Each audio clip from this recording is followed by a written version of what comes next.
आज मैं अपने सेशन में बात करूंगा फ्रेंड्स, और वो होगा करंट अफेयर्स एंड जीके का।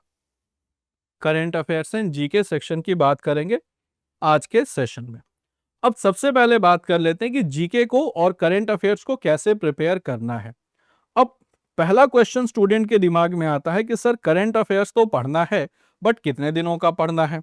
करंट अफेयर्स है बट कितने दिनों का पढ़ना है, कितने दिनों का, इनफैक्ट कितने मंथ्स का।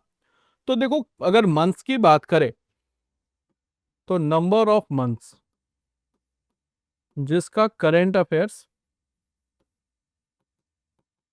अफेयर्स आपको गो थ्रू करना है, तो that is 8 to 10 months. 8 to 10 months के करंट अफेयर्स को आपको गो थ्रू करना है। अब कई सारे जगहों पर कुछ लोग कहते हैं कि नहीं 6 मंथ का करंट अफेयर्स आता है। इतना आसान नहीं है। 6 मंथ का आता है एसएससी वगैरह के एग्जामिनेशन में। क्लैट के एग्जामिनेशन में कभी भी 6 महीने का, लास्ट 6 मंथ का करंट अफेयर्स नहीं। कम से कम कई बार ऐसा भी पैसेज देखा गया है जो लास्ट 1 ईयर पुराना है। तो उसमें आपको do not take any type of risk, because साल में एक बार ही एग्जाम कंडक्ट होता है। तो आपको करना क्या है कि लास्ट 8 to 10 मंथ के इंपॉर्टेंट करंट अफेयर्स को आपको कवर अप करना है। अब करंट अफेयर्स कवर अप करना है तो इसका इसका मेथड क्या होना चाहिए। मेथड क्या होना चाहिए सबसे इंपॉर्टेंट है। क्या जैसे हम लोग वन लाइनर पढ़ते हैं वैसे कवर अप करना है, या इसका तरीका कुछ सेपरेट होना चाहिए। तो देखो, जैसे नॉर्मल एक स्टूडेंट कोई तैयारी करता है तो वो one liner current affairs cover करता है। तो one liner current affairs CLAT के लिए कवर अप नहीं हो सकता। रीजन ये है कि वैसे क्वेश्चन ही नहीं आते। तो सबसे पहले जो मेथड होना चाहिए वो आपका होना चाहिए extensive coverage.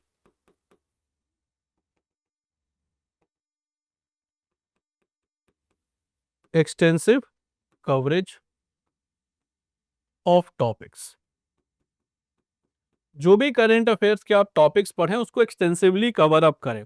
Extensively cover up करने का मतलब है कि वो डिफरेंट डायमेंशंस पर आपको उस टॉपिक को ब्रेक डाउन करना पड़ेगा।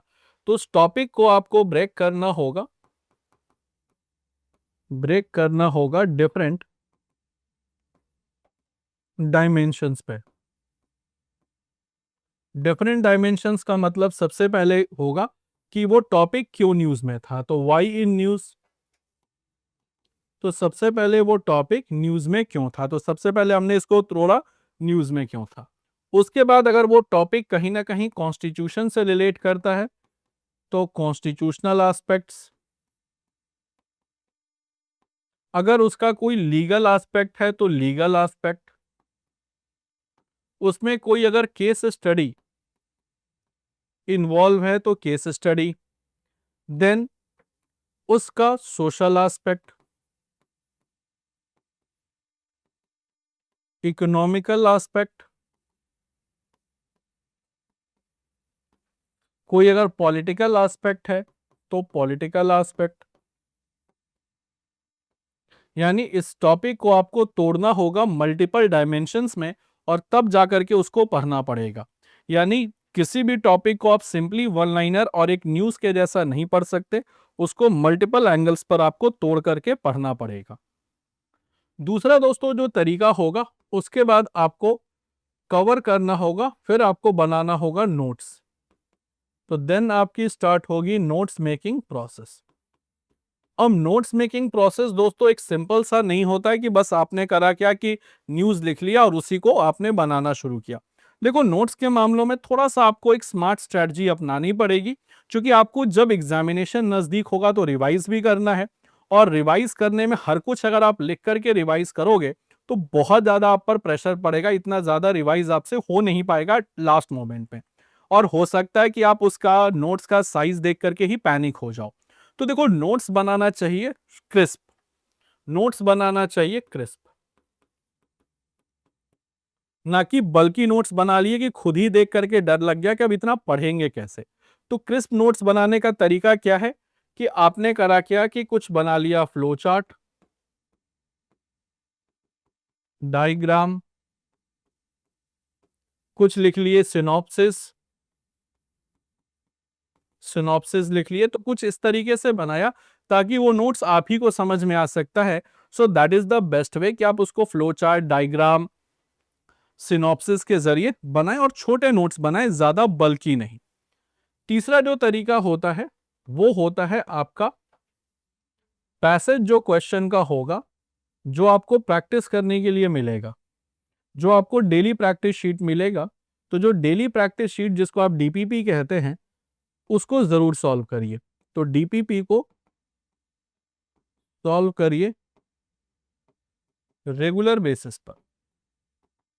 रेगुलर बेसिस पे डीपीपी को सॉल्व आपको करना है। तो थोड़ा सा आपको मेहनत लगेगा अभी कि डीपीपी जो भी आपको क्लास के बाद मिलेगी उसको डाउनलोड करो और उसको ईमानदारी से सॉल्व करना है। सॉल्व करने से आपकी हैबिट हो जाएगी कि आपकी आरसी तेज हो जाएगी, रीडिंग स्पीड फास्ट हो जाएगी।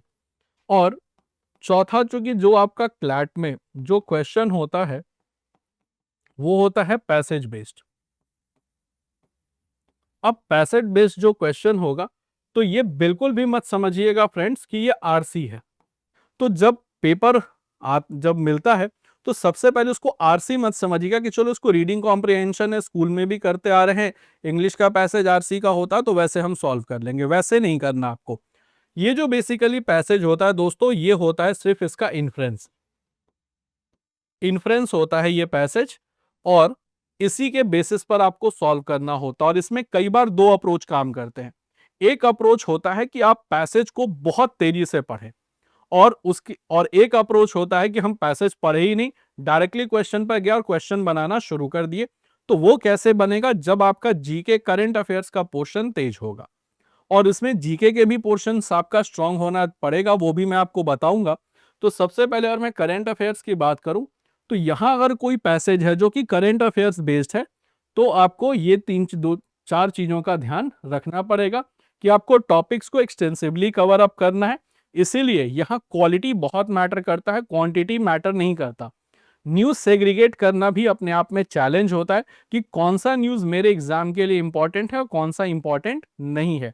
पता चला कि कोई लोकल न्यूज आपने उठा के पढ़ लिया और उससे एग्जामिनेशन में क्वेश्चन नहीं आया। तो हमेशा आपको एक स्टैंडर्ड न्यूज जो अकॉर्डिंग टू द पैट एग्जाम है वो पिक करना पड़ेगा। और वो कैसे आप पिक कर पाओगे? जब आप डेली प्रैक्टिस शीट बनाना शुरू करोगे, तो आपको खुद ब खुद एज द टाइम प्रोग्रेस अंदाजा हो जाएगा कि कौन सा न्यूज इंपॉर्टेंट है हमारे लिए, कौन सा नहीं है। इसके साथ साथ आपको एक काम और भी करना होगा, वो होगा रीडिंग न्यूज़पेपर। Reading newspaper. अच्छा, उसको न्यूज़पेपर किस तरीके से? एक नॉर्मल जो तरीका होता है कि हमने न्यूज़पेपर उठाया, देख लिया कि हाँ अच्छा है, अरे अच्छा आज ब्रिक्स का समिट होने वाला, अच्छी बात है, फिर हमने उसको कट वट करके रख लिया और फिर उसको छोड़ दिया। एक होता है कि पूरा उसमें लोग हाइलाइटर से हाईलाइट वाइलाइट कर देते हैं और फिर उसको यूं ही रख देते हैं। एक जो स्मार्ट तरीका होता है कि आपने न्यूज़पेपर उठा लिया, उससे लिख लिया कि भाई कौन कौन से टॉपिक्स का आपने समझ डेवलप की कि अच्छा किस टॉपिक के बारे में है, और फिर उसके बारे में आपने एक्सटर्नली फिर इंफॉर्मेशन इकट्ठा कर लिया। अब देखो, इसमें न्यूज़पेपर का जो तरीका है कि अब सबसे पहले आपने न्यूज़पेपर से न्यूज़ देख लिया और उसके बारे में फिर थोड़ा बेसिक रिसर्च कर लिया, ताकि उसका बैकग्राउंड क्लियर हो जाए। और न्यूज़पेपर इसलिए लोग नहीं पढ़ते कि उसका बैकग्राउंड क्लियर नहीं होता उस न्यूज़ का, तो इस वजह से वो थोड़ा मोनोटोनस होता है। देखो, एडिटोरियल जो होता है वो उसी को समझ में आता है जिसका बैकग्राउंड क्लियर है उस पर्टिकुलर टॉपिक का। नहीं तो एडिटोरियल पढ़ना वो अपने आप में बड़ा चैलेंजिंग होता है, क्योंकि कुछ समझ आता नहीं है, फिर 2-3 दिन हम लोग पढ़ते हैं, फिर तीसरे दिन से हटा देते हैं। तो देखो, अगर न्यूज़पेपर पढ़ना है तो डायरेक्ट एडिटोरियल पे नहीं, अगर आप पहले से पढ़ रहे हो और आपकी समझ अच्छी है, आपका कंटेंट अच्छा है, तब तो आपको एडिटोरियल फायदा करेगा। और अगर आपका अभी कंटेंट पर पकड़ बहुत ज्यादा नहीं है, तो डायरेक्ट एडिटोरियल पढ़िएगा, तो हो सकता है थोड़ा आपको मोनोटोनस लगे, कुछ दिन आप जोश में हो फिर छोड़ भी दें। तो सबसे पहले उस सेक्शन से पढ़ना शुरू करिए जो सेक्शन के बारे में आपको थोड़ी बहुत नॉलेज है या फिर आपका इंटरेस्ट है। जैसे कई सारे लोग स्पोर्ट्स सेक्शन से शुरू करते हैं कि भाई स्पोर्ट्स में बहुत अच्छा इंटरेस्ट है तो स्पोर्ट्स से कर लिए। कुछ लोगों को इंटरनेशनल न्यूज़ पता होता है तो वो इंटरनेशनल सेक्शन से। हिंदू में एक आता है science and tech. Science and tech, अगर किसी को कोई टेक्नोलॉजी ड्रिवन पर्सन है तो वो टेक्नोलॉजी से शुरू करता है, ताकि एक इंटरेस्ट डेवलप हो जाए। और बहुत देर तक न्यूज़पेपर नहीं पढ़ना कि 4-5 घंटे लगातार न्यूज़पेपर पढ़ रहे हैं।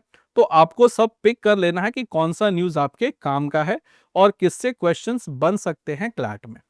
तो उसके बाद आप न्यूज़पेपर पढ़ ले सकते हैं। न्यूज़पेपर में आपको जो अच्छा लगे, जो लोग जिनकी इंग्लिश बहुत अच्छी है, आपकी अंडरस्टैंडिंग अच्छी और इंग्लिश बहुत अच्छी है, तब तो आप हिंदू पढ़ सकते हैं। और अगर इंग्लिश उतनी अच्छी नहीं है जो हिंदू का लेवल है, तो आप टाइम्स ऑफ इंडिया से भी शुरू कर सकते हैं, लेकिन धीरे धीरे फिर इवेंचुअली आप उसको इंडियन एक्सप्रेस तक ले जाइए। तो वो चीजें आपको न्यूज़पेपर से, ये आपको न्यूज़पेपर डेली बेसिस पे पढ़ना पड़ेगा। तो इतना कुछ आपको करना है specially for the current affairs. इसके बाद दोस्तों बात कर लेते हैं आपके जो जनरल नॉलेज की। तो जनरल नॉलेज में दोस्तों जो सेक्शन ज्यादातर डोमिनेट करते हैं, वो सेक्शन आपका हिस्ट्री का रहेगा, क्योंकि कई बार पैसेज हिस्टोरिकल बेस्ड भी होते हैं। फिर polity and constitution, polity and constitution का तो पैसेज होगा ही होगा। तीसरा पैसेज होता है इकोनॉमी का, इकोनॉमिक्स।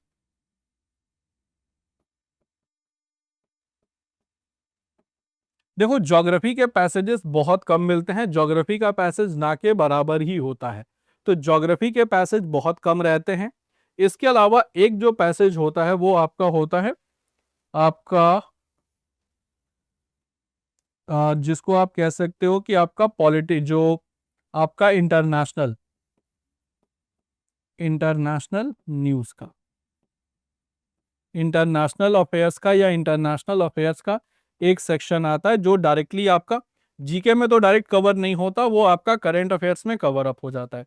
जीके में तो उतना कवर अप नहीं होता, करंट अफेयर्स में इंटरनेशनल न्यूज का सेक्शन कवर हो जाता है। जैसे ब्रिक्स वगैरह के बारे में लास्ट टाइम क्वेश्चन आया था, तो इसमें 6th में आप जीके में कर सकते हैं इंटरनेशनल अफेयर्स का, इंटरनेशनल अफेयर्स, या इसको आप कह सकते हो वर्ल्ड अफेयर, वर्ल्ड अफेयर्स के क्वेश्चंस रहते हैं। तो ज्यादातर दोस्तों जीके में हिस्ट्री के, पॉलिटी के, हिस्ट्री में दोस्तों कल्चर इंक्लूडेड होता है, कल्चर इंक्लूडेड है, पॉलिटी एंड कॉन्स्टिट्यूशन, इकोनॉमिक्स, या फिर अगर ज्योग्राफी में देखा जाए तो ज्यादातर इन्वायरमेंट से क्वेश्चन मिल जाता है, इन्वायरमेंट से question, environment and wild life, wild life से क्वेश्चंस मिलता है। जैसे अभी मैं एक टेस्ट सीरीज कल परसों में देख रहा था, तो वहां इस बार एक क्वेश्चन दिया था, वो था आपके टाइगर रिजर्व पर। तो इंडिया का जो 58th टाइगर रिजर्व है, माधव नेशनल पार्क, उस पर एक पैसेज था और उस पर बेस्ड क्वेश्चंस थे। करंट अफेयर्स, ये जीके में आपको इन सेक्शंस को फोकस करना पड़ेगा। और दोस्तों अगर आपका ये जो जीके का सेक्शन मजबूत हो गया, तो करंट अफेयर्स आपको समझ में इजीली आने लगेगा, क्योंकि करंट अफेयर्स का जो स्टैटिक पोर्शन है वो कंप्लीट होगा आपका जीके से।